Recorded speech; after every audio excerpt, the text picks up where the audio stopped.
The unexpected encounter asterisk. The transport ship shook violently as it broke through the atmosphere of a forgotten planet. Inside the cargo bay, dust fell from the ceiling and warning lights flashed red. Jackson gripped the side rail, his knuckles white. He wasn't supposed to be here. He was just an engineer, not a soldier, not an explorer. Just a guy trying to fix a broken navigation unit. Brace for impact. The AI screamed over the speakers. Then came the crash. The ship slammed into the ground with a roar, metal groaning like a dying animal. Silence followed, thick and heavy. Jackson coughed and stood up slowly, blood trickling down his forehead. He looked around. Everyone else was gone. The crew had escaped in pods, but his had jammed. He was alone, stranded on an uncharted alien world. The planet outside was covered in blue grass and glowing trees. Strange shapes moved in the mist. Shadows without sound.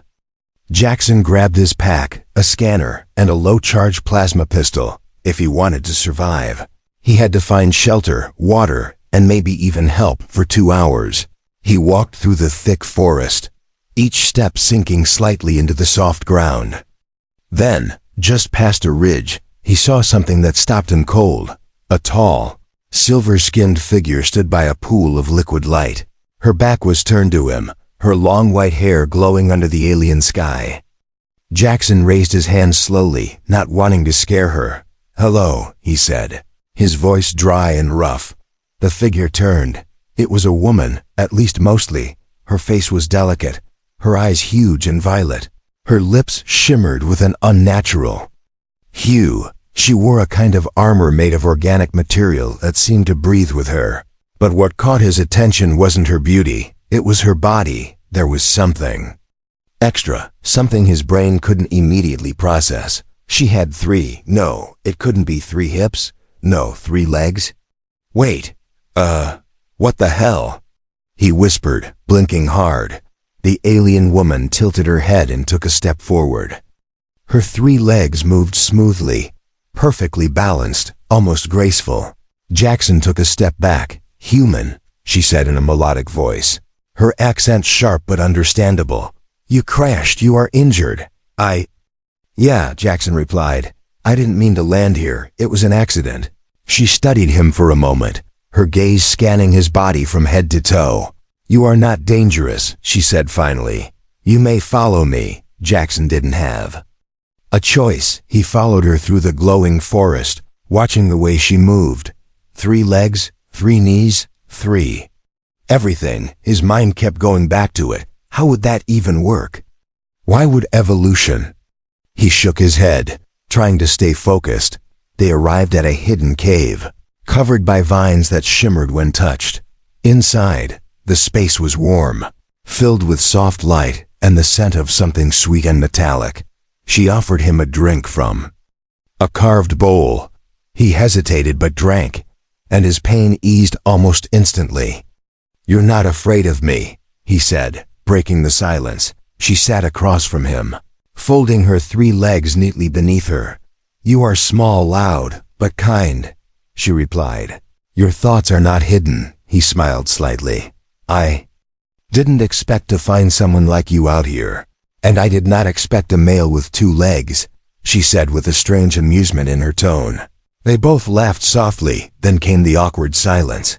Jackson finally asked what had been bugging him the whole time. "Can I ask you something personal?" The alien woman raised an eyebrow. "You may. So, the third limb," he stammered. "Is that normal?"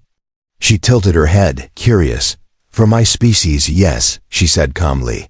"We are tripartite. Every part of us comes in 3s. Jackson blinked again, confused. "Even your internal organs?" "Yes," she replied, a faint smile touching her lips. "Hearts, lungs, reproductive organs." "A third what?" He blurted out, unable to help himself. The alien woman laughed, a clear musical sound that echoed off the cave walls. "You are brave to ask," she said, "but I will not show you." Yet, Jackson flushed red, coughing into his fist. He looked away, his heart racing. Whatever this planet was, It just got a lot stranger and a lot more interesting. And he had no idea how deep this mystery was about to go. The Cave of Truths. The night didn't feel like night on this planet. The sky glowed softly with swirling green clouds, and the air hummed with a low, strange vibration. Jackson couldn't sleep. He lay near the wall of the glowing cave, eyes wide open, listening to the alien girl breathe. She sat cross-legged triple-legged by a small fire that burned without smoke. Her eyes were closed, but Jackson felt like she was still aware of everything. He whispered, "What's your name?" Her eyes opened slowly, and she looked at him like she already knew the question. "My name is Thera," she said. "It means third flame in my tongue." Jackson sat up, wiping sweat from his neck. "Nice name," he said. "I'm Jackson." "But I guess you already knew that." She nodded slightly. "You humans are loud. Your machines shout your names even before you do." That made him laugh softly. She was strange, but calm, like she belonged to a different kind of time. Everything about her was smooth, graceful and balanced in threes. It made him uncomfortable and curious. "Thera," he said slowly. "Your people. Where are they?" Her gaze darkened. "They are gone," she said simply. "Taken by war and fear. Long before your crash." Jackson swallowed. "I'm sorry. No need." She replied, "It is old pain." She stood up and reached for the wall, pressing her hand on a stone. The wall shimmered, and a secret tunnel opened behind it. "Come," she said. "There is something you must see." Jackson hesitated only a second, then followed. They moved through a tight, spiraling tunnel lit by glowing crystals. He kept glancing at her legs, how they moved like clockwork, no stumble, no pause, just smooth rhythm. "I still don't get it," Jackson muttered. "Why 3? Doesn't it make walking weird?" She looked over her shoulder, amused. "To you, maybe," she said. "To us, 2 legs is incomplete." The tunnel opened into a massive underground room. In the center stood a huge pillar made of stone and metal, covered in symbols that pulsed with light. Jackson stepped closer, drawn in by its beauty. "What is this place?" he asked. "It is the core of memory," Thera said. "It holds the stories of my people." As she touched the pillar, a soft hum filled the air. Images rose from the stone, floating in the air like glowing smoke. Jackson saw Thera's people, tall and graceful, walking through golden cities with 3-legged children laughing beside them. He saw them building strange ships, writing with their fingers on light, and holding hands in threes. Then came the war. Dark ships filled the skies. Explosions burned the cities, and people screamed without sound. Jackson's heart ached. So much beauty lost. The images faded, and the room went quiet again. Jackson looked at Thera, her face calm but tired. "They feared what they didn't understand," she said softly. "Trip-hazed bodies, triple minds, triple souls." "Triple minds?" Jackson asked, confused. Thera tapped her forehead, then her chest, then her stomach. "We think in layers: logic, emotion, instinct," she explained. "Most species silence one to follow another, but we balance all 3. Jackson stared at her, amazed. "So, does that mean you feel more than us?" "Not more," she said, "just different." Suddenly the ground shook, just a little. Thera stiffened. "They found us," she said quickly. "We must leave." "Who?" Jackson asked, grabbing his gear, but Thera didn't answer. She pulled a vine from the wall, and a side door slid open with a sharp hiss. They stepped outside into the cold night again. Wind howling like a warning, lights flashed in the sky above. Red and fast-moving, a ship, not human, scavengers, Thera muttered. "They hunt old worlds. Take what they can, destroy the rest." Jackson looked at her. "Then we better run." Thera didn't answer, but she smiled faintly, and then she ran, not awkward or slow, but with perfect speed and rhythm. Her 3 legs moved like a machine built for the wild. Jackson struggled to keep up, stumbling over roots and stones, but he kept going, driven by adrenaline and curiosity. He had come to this world by accident, but now something told him he wasn't leaving alone.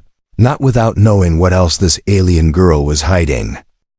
The hidden instinct asterisk. Jackson had never run so fast in his life. His legs burned, his lungs ached, and still, he could barely keep up with her. Thera glided over rocks and vines like she had done it since birth. Each of her 3 legs moved with perfect speed and control. She didn't slow down once. Behind them, the sky flashed red again, followed by the deep hum of a scanning drone. Jackson ducked as a light beam passed over his head. "They're too fast," he shouted, trying not to trip. "Then we must be smarter," Thera replied, her voice calm even while running. They leapt over a stream of glowing water and entered a narrow canyon. The walls shimmered with strange energy fields, distorting light and sound. The air turned heavy, like it pressed against the skin. Thera stopped suddenly and placed her hand on the stone. The wall melted into a soft doorway, and she pulled Jackson inside, just as another beam scanned the ground behind them. The door closed and silence fell again. Jackson leaned against the cool wall, gasping for air. "I'm not made for this," he panted. "You survived the crash, a toxic forest, and now scavengers," Thera said. "You're stronger than you think." He gave a tired laugh, wiping sweat from his face. The new chamber was different, dark blue. Walls pulsed slowly, and a soft hum came from deep underground. It felt alive, like the cave itself was breathing. "What is this place?" he asked, looking around. "An old chamber of instinct," she answered. "It was used to awaken the truths we hide from ourselves." Jackson raised an eyebrow. "That sounds creepy." "It is not meant for you," Thera said, "but it may help." She stepped into the center of the room and motioned for him to sit. He obeyed, nervous but curious. The floor beneath them lit up, symbols circling outward like ripples in water. Then something changed. The room grew warmer, and a light entered his mind, soft, like a memory he didn't know he had. He saw himself as a child, alone in a hospital room. Then flashes of war, arguments, people walking away. He felt the sting of failure, rejection, and doubt. Thera placed her fingers on his forehead gently. "You carry many fears," she said softly. "Your world teaches you to hide them." He looked at her through watery eyes. "You're reading my thoughts?" "Only what echoes," she replied. "Only what you already shout inside yourself." Jackson wanted to push her hand away, but he didn't. Instead, he asked quietly, "What do you see in me?" Thera looked at him deeply, as if looking past his skin. "You are incomplete," she said, "but open. You fear weakness, but you do not pretend to be strong." Her words struck him harder than any insult ever had, because they were true. He had always tried to avoid attention, to stay out of the fight, but now he was part of something he didn't understand. The light in the chamber dimmed. Jackson looked down and realized the symbols had changed. They now pulsed beneath him, not her. "What does this mean?" he asked. "You triggered the circle," Thera said slowly, surprised. "No one has done that since before the fall." "Triggered what?" "The bond test," she whispered. "It means part of you aligns with part of us." Jackson stared at her, his heartbeat rising. "What kind of bond?" She didn't answer, but her eyes shimmered with emotion. Before he could ask again, a loud boom echoed above them. The ceiling shook as a scanner drone passed by overhead. The scavengers were still hunting. Thera looked up, tense again. "We cannot stay here," she said, "but you must understand something now." She stepped forward, and for the first time, she took his hand in hers. Her skin was warm and oddly soft, like velvet over steel. "My kind bonds in threes," she said, her voice low. "Mind, body, and instinct. Your kind separates them. But not you." Jackson blinked, unsure what she meant. "You think I'm compatible with your species?" "I don't know yet," she said honestly. "But I feel the first signal." He couldn't speak. Her face was so close, her eyes glowing faintly in the blue light. And then she leaned forward, not to kiss, but to touch her forehead to his. In her culture, that was the beginning of a deeper understanding. a beginning of trust. Jackson felt a strange pull inside. Not romantic, not just curiosity, something deeper. He didn't know what it was yet, but whatever it was waking up inside him. And the scavengers were not the only danger now. The real challenge had just begun. The signal inside him, the next morning, didn't begin with sunlight. It began with a song. A strange hum echoed through the walls of the cave, soft but rising, like it was calling someone. Jackson opened his eyes slowly, his body still sore from the run, but his mind was full of something else. Dreams, not his. He saw 3 moons circling above golden towers, felt warm hands that weren't human, and heard voices in a language he didn't understand, but somehow felt. He sat up fast, breathing hard. "Thera," he called. She was already standing by the entrance, her back to him. "The chamber touched your instincts," she said without turning. "You've begun to sync." Jackson stood slowly, confused. "Sync with what?" Thera turned and looked at him deeply. "With me." Her words made the air feel heavier. He didn't know what that meant, yet it made something inside him shift. "Wait, are you saying this is some kind of mind connection?" "Not just mind," she said, walking closer. "Body, thought, survival bonding of 3. Jackson stepped back slightly, unsure. "I never agreed to bond." She stopped, her voice calm but serious. "The circle chooses, not us." Before he could answer, a sharp clicking sound came from above. Thera turned her head quickly. "Scavenger spiders," she whispered. "They send them to track movement and heat." She grabbed a vine from the wall and pulled it, revealing a narrow exit through the back of the cave. Jackson followed, this time more confident than before. He didn't understand what was happening between him and Thera, but he did understand danger. They moved through a tight passage filled with thick mist. Jackson's scanner blinked red. "Multiple small signals. They're close," he whispered. Thera knelt beside a stone slab covered in carvings and placed her hand flat on it. The mist began to spin, rising into the air like it had life of its own. Then something strange happened. Jackson felt it, deep in his chest. The symbols pulsed in rhythm with his heartbeat. "What is this?"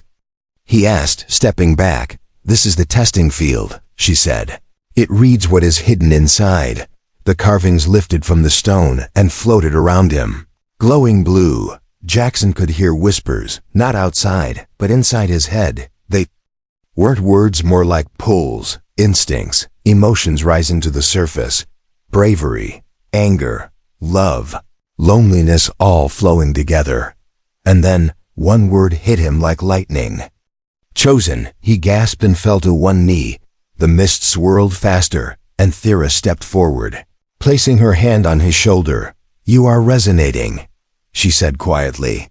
"The field believes you are part of our lost echo." Jackson looked up at her, shaking slightly. "I'm not one of you," he said. "No," she agreed. "But something inside you answers like we do." Suddenly, the carvings flashed red, and the ground shook.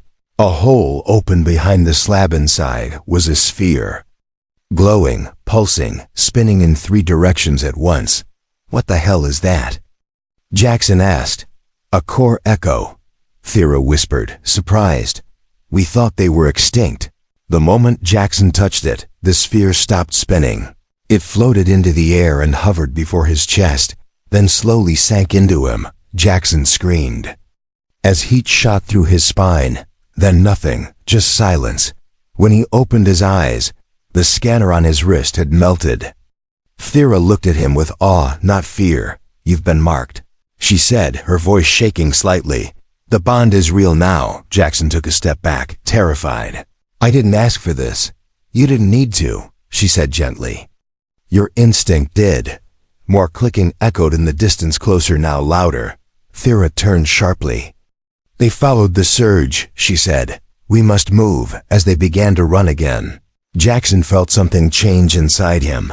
He could feel the direction of the scavenger spiders before he heard them. He could feel the warmth of Thera's presence. Like a signal keeping him steady, he was sensing the world differently, sharper, faster, like something ancient had awakened. As they climbed over a broken ridge, he finally asked, "Why me? Why would a human bond with your kind?" Thera didn't answer at first, but then she stopped and looked at him seriously. "Because long ago, my people sent something into the stars," she said. "Not a message, but a seed. A seed meant to awaken only in those who still carry truth in all three parts: mind, body, and instinct." Jackson stared at her, his pulse racing. "You're saying that seed is in me?" "Yes," she said.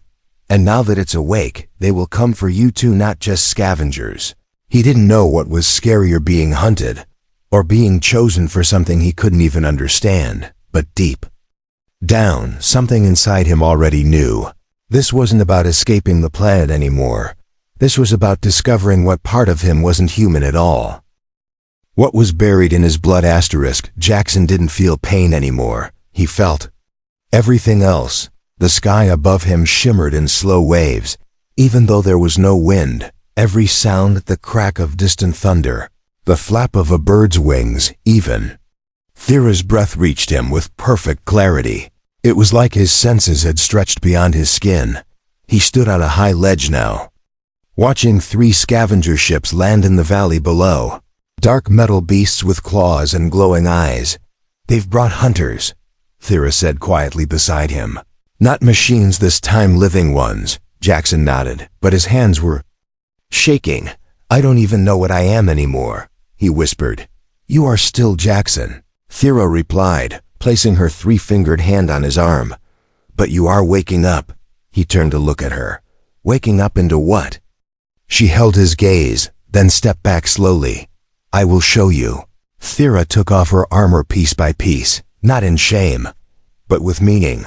Her body was elegant, alien, and now fully revealed. And yes, there it was again, that third structure across her hips. It was neither male nor female by human standards. It was something in between. A smooth blend of function and beauty, designed for bonding beyond physical touch. Jackson's eyes widened. "So that's the third." She nodded gently, not embarrassed, not proud, just honest. "It's where instinct, emotion, and memory connect in us." She stepped closer to him. "And I sense you have one too." He almost laughed. "Pretty sure I'd have noticed a third anything by now." But Thera shook her head. "Not your body, your blood." She reached out and pressed 2 fingers against his chest. Then something pushed from deep inside him. He gasped, stumbling backward. But the moment passed. "What was that?" he asked, blinking hard. Thera's voice was soft.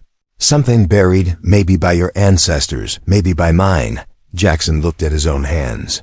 Veins glowed faintly for a moment, then faded again. "I'm not normal," he whispered. "Not just human." "You are human," Thera said, "but with a trace of before. Maybe from when the stars were still young." A sharp click cut the moment short. They turned just in time to see a black creature step onto the ledge, tall, armored, with blade-like arms and 4 red eyes. A scavenger hunter. It sniffed the air and growled. Jackson raised his melted scanner. But it was useless. Thera didn't move. "Let me speak to it," she said suddenly. "Wait, what?" Jackson whispered. "That thing isn't here to talk. It has memory," she said. "Buried. But it may still know who I am." She stepped forward, unarmed, her 3-legged stance steady and sure. The creature paused, watching her, confused. Then Thera spoke in a language Jackson couldn't understand, sharp, rhythmic, like 3 voices speaking at once. The creature stiffened, its 4 eyes blinking in strange rhythm. For a second, Jackson thought she had reached it.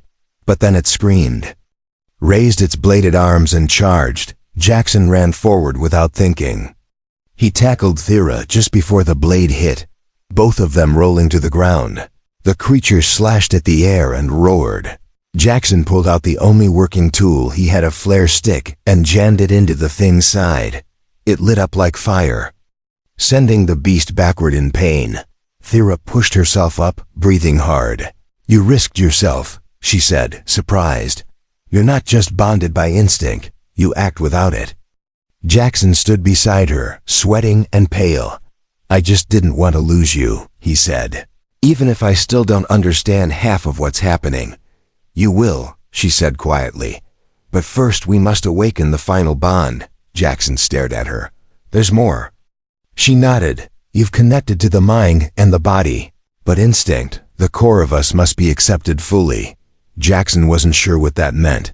But whatever this transformation was, it wasn't done yet, not even close, and far above them, inside one of the scavenger ships, something ancient had detected the signal from Jackson's blood.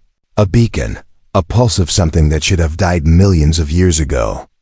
Now it was alive again, and something else was coming for it. Not scavengers, not hunters, but the original makers. When the makers returned, the stars above blinked, and then one of them moved, not like a ship, not like a falling rock. Shifted like space itself folded around it.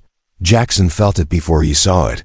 Something deep in his chest pulsed, slow and strong, like a second heartbeat. Thera froze, her violet eyes wide with recognition. It's them, she said in a whisper. The ones who made us. Jackson looked up as a perfect black sphere descended from the clouds. No engines, no lights, no sound. Just a smooth void, darker than night, pulling gravity with it. He stepped back, breath caught in his throat. I thought they were a myth. They were, Thera said, until you awakened the echo. The scavenger ships backed away without a fight. They knew what was coming wasn't something they could claim or destroy. Even the hunter creatures scattered into the forests, howling in fear.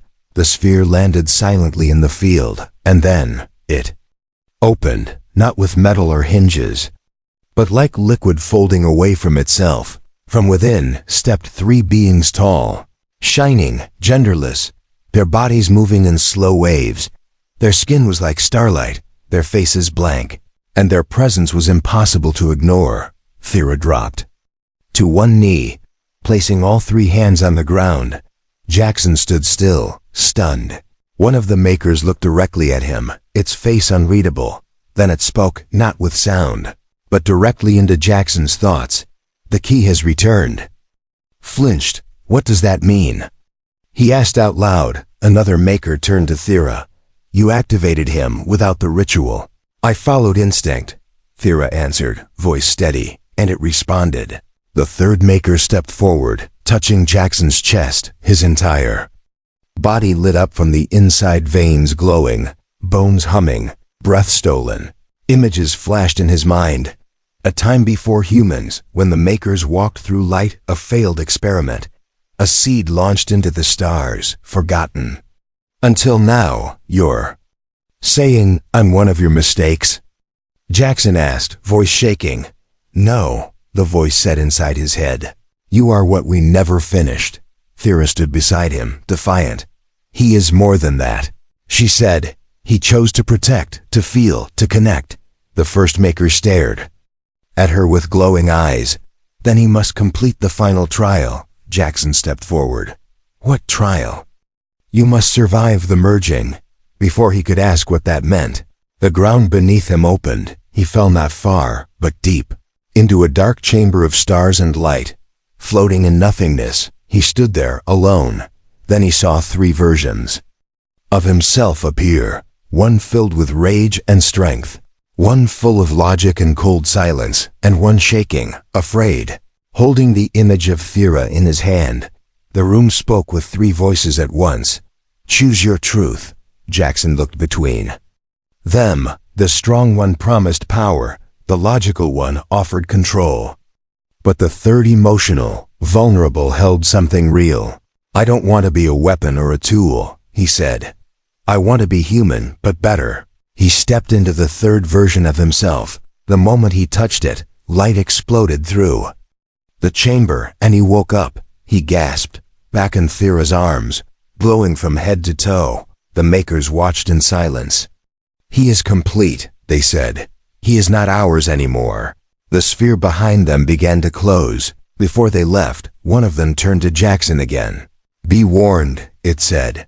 Now that you shine, others will see you, and not all will kneel. With that, the makers vanished into the sky, folding space behind them. Gone, just like that. Thera looked at Jackson, her voice trembling for the first time.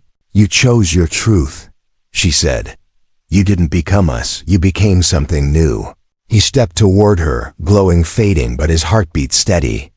"I don't understand everything yet," he said, "but I know one thing." He gently reached out, and for the first time, he touched the center of her third limb, the bridge of instinct and emotion. It pulsed with warmth. "I'm not afraid of what you are anymore," he whispered.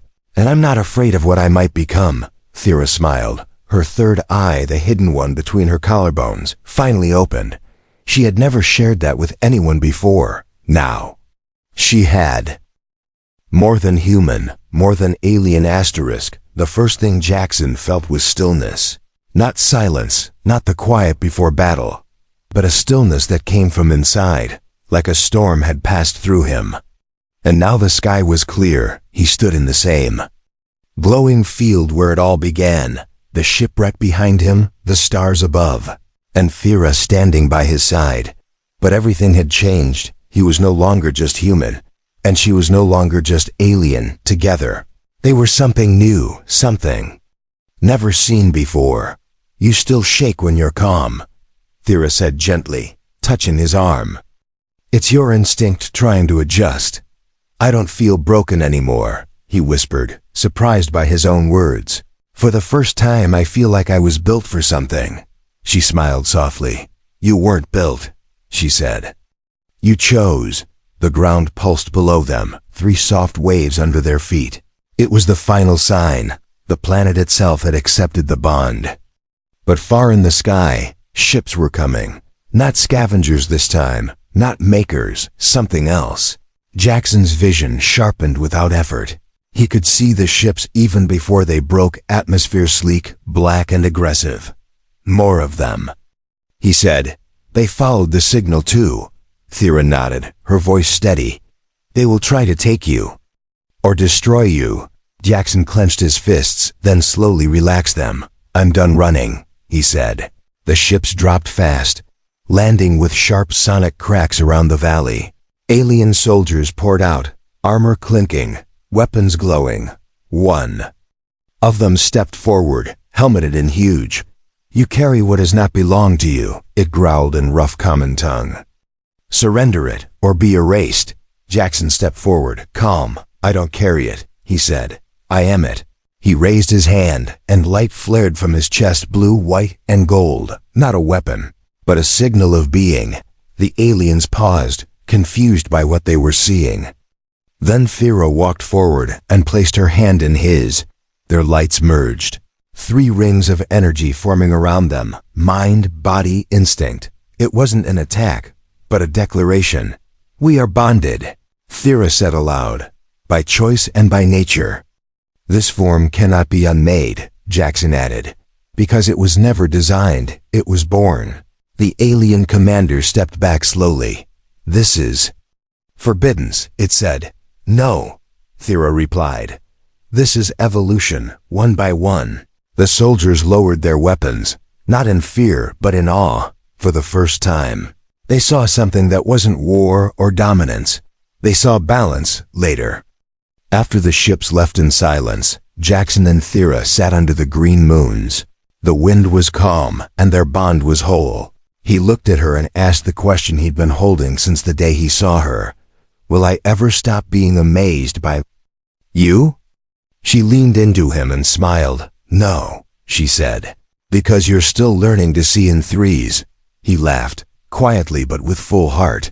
And for the first time in his life, on a world that was never his, he felt like he was exactly where he was meant to be. Not because of fate or design, but because he chose. He chose the girl with 3 legs, 3 hearts, and a soul as deep as the stars. And she chose him, not for what he was, but for what they could become together. The end.